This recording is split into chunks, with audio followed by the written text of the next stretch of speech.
Okay, so basically we got this package today on the 12th or the 13th of July. It's for my son's birthday. I think I'm going to open it up and put the parts on his dirt bike. It's a chain and sprocket set. He didn't know he was getting it. I'm just going to surprise him with it. Alright. I'll show you what it looks like after I open it. Okay, like I said, we're just going to open this up and put it on for him. He'll be happy he got it. He didn't know he was getting it. He knew about his other gifts, so this will be a surprise, especially once it's already installed and put on for him. You know, whoop-de-doo, opening it up.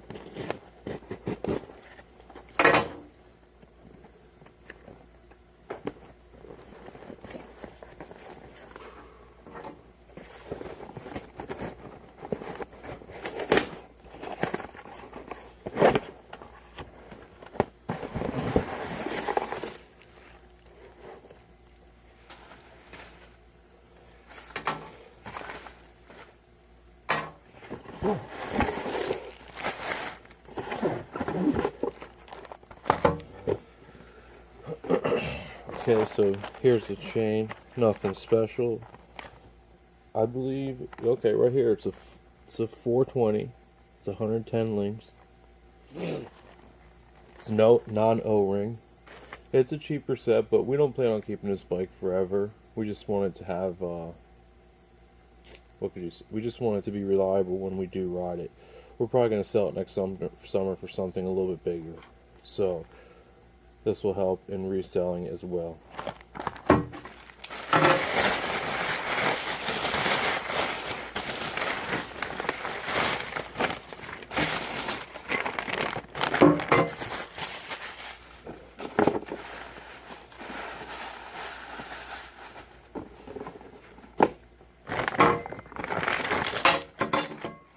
Okay, I was scared. Here's the front sprocket.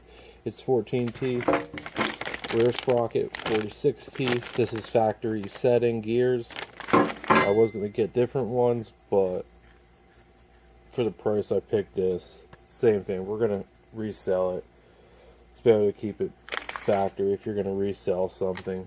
Over the long run, people like that.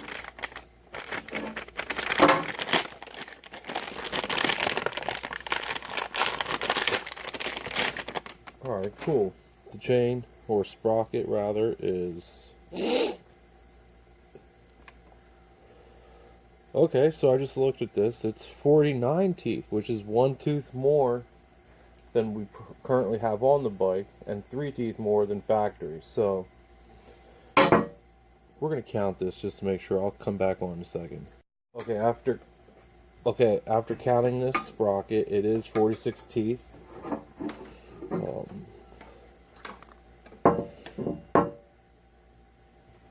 I don't know if you can see that, but I'm not sure why it says 49 there, but over here in the part number it says 46. So it is 46. I counted twice.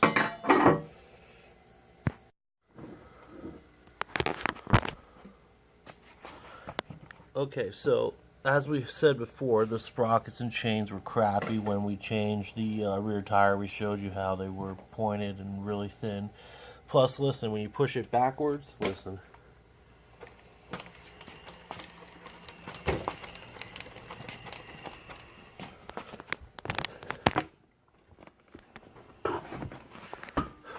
Alright. Nonetheless, they're shitty. A lot of times when you push backwards, you can hear the chain binding. Didn't well do it this time. Okay, some of the tools I'm going to need are some wrenches.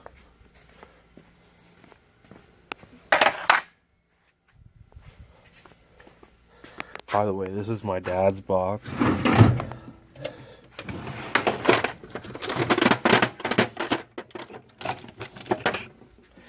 I do have tools, unfortunately. At this time, I need to use 3/4 inch tools to do the job. So, the tools I have, I'm missing size I need. Go figure. but no problem. We got it. We'll figure it out. And just need this too. Normally I would use my 1/4-inch set, but my 1/4-inch set is in my 4-wheeler toolbox, and I don't feel like getting in. So I believe I have all the tools I'm going to need.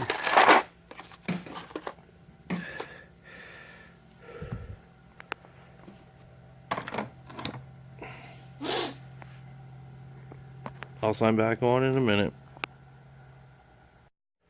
Old sprocket. Old chain. First thing we're going to do, remove the gear selector, gear shifter, whatever you want to call it. It's a 10mm, 1 bolt right there, and it should come right off. Let's turn you back on a second. Alright, I got this bolt completely loose. Now, this should just pull off. Here we go. Whoa, watch out now. Blake wants to fall over. Just keep rocking it back and forth gently. It's coming off. There we go. So you gotta take the bolt all the way out, because this little groove right here, this bolt rests in there, and it won't allow you to pull this gear selector off. It's like an added protection of it just falling off. I'll turn you back on in a minute. Thing we're gonna do is remove this case. I watched a video on YouTube. The guy says you have to actually drain the oil, but I'm hoping we don't have to. You know, some motorcycles come with the case bolted here, and then this is just a separate piece. Unfortunately, this is one whole piece. We're gonna take it off. If oil leaks out, whatever. We gotta get oil. We gotta get a crush ring for the drain plug, and we'll probably get a little gasket sealer for this right here. It's all stuff I don't have right this second, but I'm 15 minutes away from a parts store, easily obtainable today. Signing out. I'll come back on when this is ready to come off. Here we go, the case is completely loose. Here's the last bolt. If you notice, all those bolts are the same size except for this one. Just take a mental note, the long one is for this hole right here. It's good to know when you put back together. You can sort of tell it's the longest because of it's thicker here than it is here. You know, you try to put the long one in here, it'll just bottom out too early and you won't be able to tighten it hard enough. And then if you put a shorter one in here, it won't even hit the threads. So it's pretty self-explanatory, but some people might try and rein that in this hole hard as they can with maybe an impact gun or just cranking on it and run into some problems. So it's always good to make a mental note of what bolts come out of what place. Okay, with this side case covered, like I imagined, I was almost positive no oil would come out of the engine, but I did put the oil pan underneath just in case, because the guy on the internet did say it would leak oil. He never did say he was wrong when he took the case off, so I was also thinking it could leak oil. Nonetheless, it didn't. I got to replace this gasket. It's all, you know, some spot it's stuck on, other spots it's on the case of the motor, so that's not hard. I got some Scotch-Brite pads. I'll show you how to do that, then I'll clean that up and I'll just get some new sealant. I'm not going to get a gasket for this. But now I have access to the chain sprocket. I'll cut you back on when I pop the chain off in this front sprocket. Okay, so I don't know if you could see it right there, but that's the master link. It was a better picture.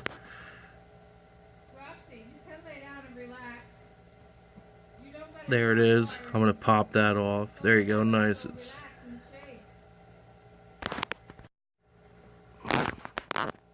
There you go. It's popped off. Just now remove this clip, this piece.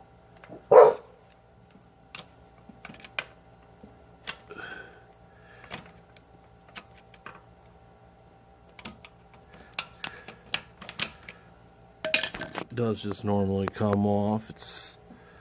There we go. And then you push this chain.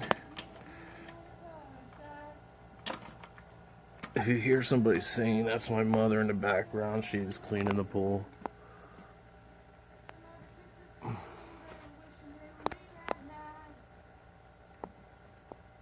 Okay, so she's behind the fucking goddamn float. Not unless it's her singing. Let's get this chain. Sprocket. Pop it. Drop it. There we go. The chain's off.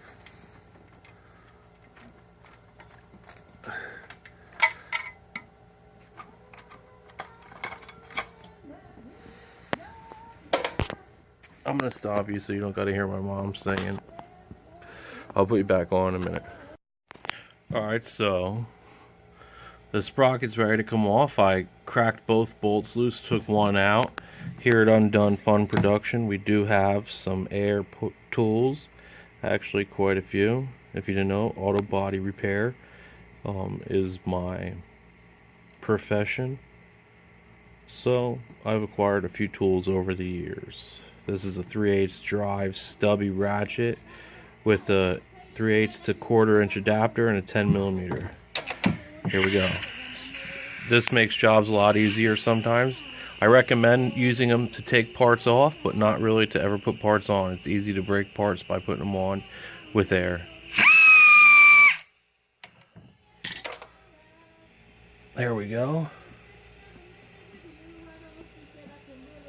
Move this retainer. Pull this sprocket off. Keep wiggling it.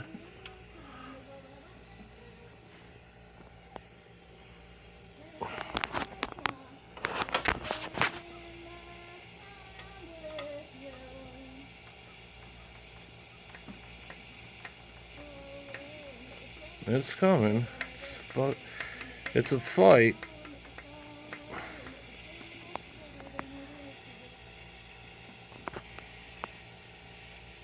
Alright, let me cut you back on. I'm going to need 2 hands. Okay, so here's the old sprocket. In comparison to the new sprocket, you didn't even notice it was behind it. It's not actually worn out too bad. I was watching that YouTube video I was talking about earlier, and the gentleman had said about this casing having a crack in it. His had a crack like that too. Apparently it was from the chain popping and getting jammed up in the front and busting this casing, which I can see easily happening. That's probably why the front sprocket isn't really that worn out. It's probably relatively new compared to the back one. And honestly, I'm not sure if the back one wears quicker than the front one would, but nonetheless, we're changing both of them. We'll keep both sprockets, the old ones, just in case anything, you know, whatever, until we scrap metal again. But we'll look at these seals here. The seal around the sprocket is dry. Likewise with the seal around the shifter, there's very little movement or play. And overall, it looks like it's in decent condition. The motor has no leaks in it at all. I mean, I bought this for $700 over. Alright, so it's been about a year I bought it for $700, and honestly, man, I don't have a problem with this thing. The only money we ever put into it was gasoline and tires. Now the chain and sprockets, and quite honestly, the motor's strong. I don't feel like we're gonna have a problem with it. And I seen on this video you can adjust the chain, the cam chain or the timing chain, with that bolt and screw. So I'm gonna try that, and then that looks similar to this one. So I'm gonna try adjusting that and see what that does as well. That'll be after I get this thing up and running. Cut you back on a little bit. Alright, in order to get the green gasket off from the engine case, I still got to do the case itself. There's a few spots I gotta get off. You can either use the air grinder, it's a die grinder, 90 degree. I have a little Scotch-Brite pad on there. You don't want to use sandpaper. You'll gouge the metal and make it uneven. The Scotch-Brite pad works well. I actually had plastic heads. They were made out of plastic with fingertip bristles. Don't know where those are, but those are great for taking off gaskets. They don't scratch nothing. They just take the excess gasket off. Some spots you're probably going to have to use a flat head or a flat blade razor and just scrape it. I also have this.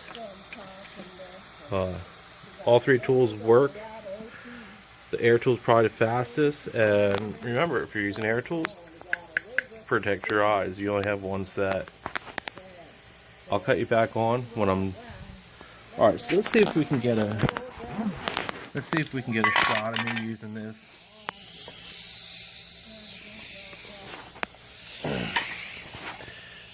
Right here, I'll do it. Show you what it looks like.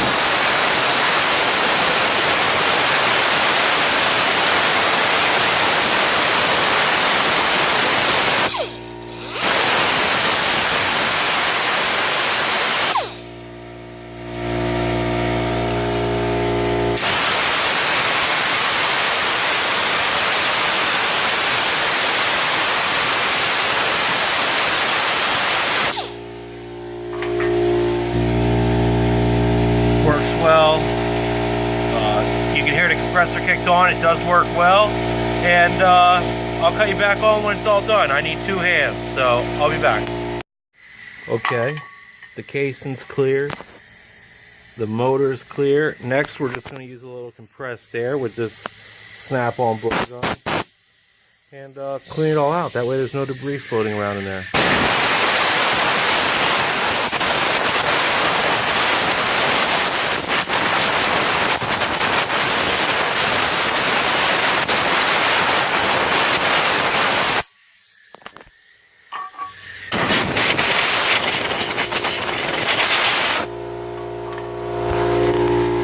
Both are done. I got the sprocket back on. I got to tighten the 2 bolts. And then we'll wait till we run the chain through, and then we'll put the casing back on. Cut back in a minute. Okay, the next thing we're going to do is we're going to remove this chain guard. It's not necessary, but it is only 2 bolts, and it'll make it a lot easier trying to throw the chain through. So, just 2 10mm bolts. 1,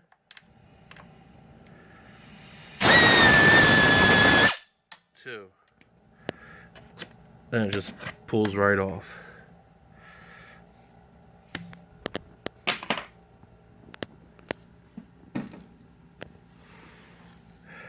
So, luckily, we have a new chain and sprocket, because this master link clip is worn out. Had we been just tightening the chain or taking the master link off to put it back on, take a link out or whatever, this master link is no good and we would not be able to reuse it. So luckily it's scrap anyways, and it'll just go in our scrap metal pile till we're ready to do some scrapping. Now it's time to remove the rear tire. You can see those things are pointy. No good. Possibility of jumping chain, leaving you stranded, very high. Let's go. Had to bring out the big guns for the back tire. No, I'm only kidding. I did use them, but I didn't have to. 19mm, 14mm, and 1 pull of the trigger, and we're ready. Chain tensioners, didn't even have to loosen them up. Now it's time to get this rear shaft through. We just had it off to do the rear tire. Shouldn't be too difficult. I'll cut you back on. Okay. Simple as pie. Pulled right out. It was lubed, no problem. Now we're going to need a Allen key. I was going to say ratchet strap. And we're going to need a nut. We're going to need wrench to hold the nut in the back. Let me get those and I'll cut you right back on. So I got one nut out, one Allen key, whatever, one bolt. I got the rest cracked loose. Let's see what happens.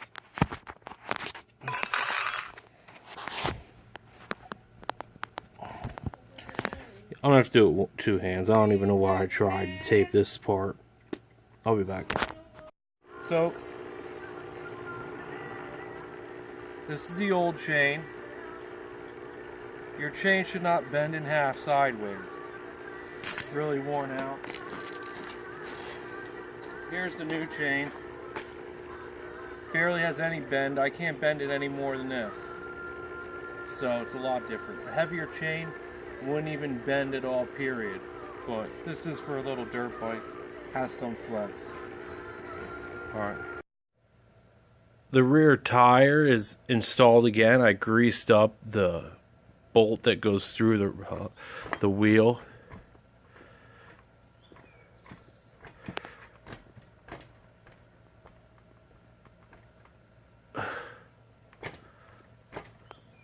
Okay. This happened to me once before too, if you could see in between there. This back brake here mounts on that post right there, so I gotta pull this back and get it back on that hub. But now I'm about to install the chain after I do that. Okay, so now you can see, got the new chain and sprockets on the front, the rear. I actually had to loosen up the tensioners and pull them all the way back. That way the wheel could slide as forward as possible. Let me sit up. Okay, last time the wheels were on this notch right here. These notches are so you can tell if they're evenly, if the wheel's pulled back evenly. There's a little notch there on the, and you just line it up to these notches. You make sure that this chain has about a foot of play. When it's just sitting on it, make sure this chain has about a foot of play once it's sitting on its suspension all by itself. Not a foot, rather, but an inch. So, again, I had to move it from here all the way almost up to the second or third one here. I'm about to tighten it up, but I want to show you this. This master link, here it is, right here. This clip can go on either way. It can go on like that or like this. The best option would be to, and the correct way would be to put it on this way. That way when the chain travels, it's going with the chain. If it were to be flipped over, it would be going this way, and the clip here could catch a lot of things and come right off. This way it streamlines it, and it is actually the correct way to do it.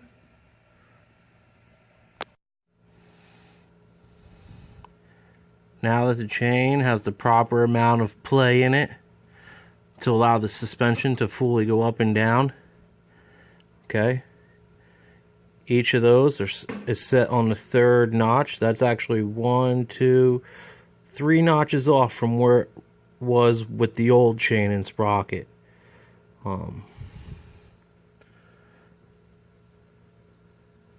Now I'm just going to tighten up the bolt here that goes through to hold the wheel on, snug the chain tensioners, and that'll be it for the rear.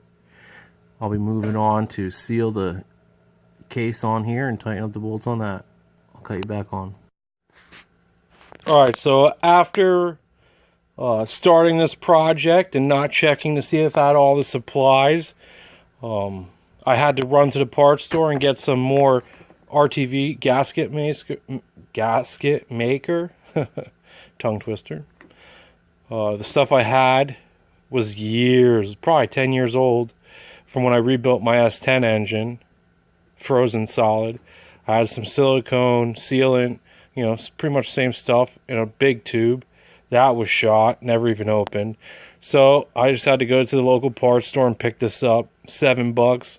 Now I'm just going to run along the outside here of this and put a small bead on the engine, put it on, finger tighten all the bolts, wait an hour, torque them to spec, allow 24 hours to fully set up. It's probably not as important for this. It's not really coming in contact with any fluids, but we're just going to let it sit anyways. I'll let my son be the first one to ride it. I was going to take it out for a ride, but I'll let him do it tomorrow when he comes home, and he'll be happy. So I'll cut you back on when I'm tightening this up.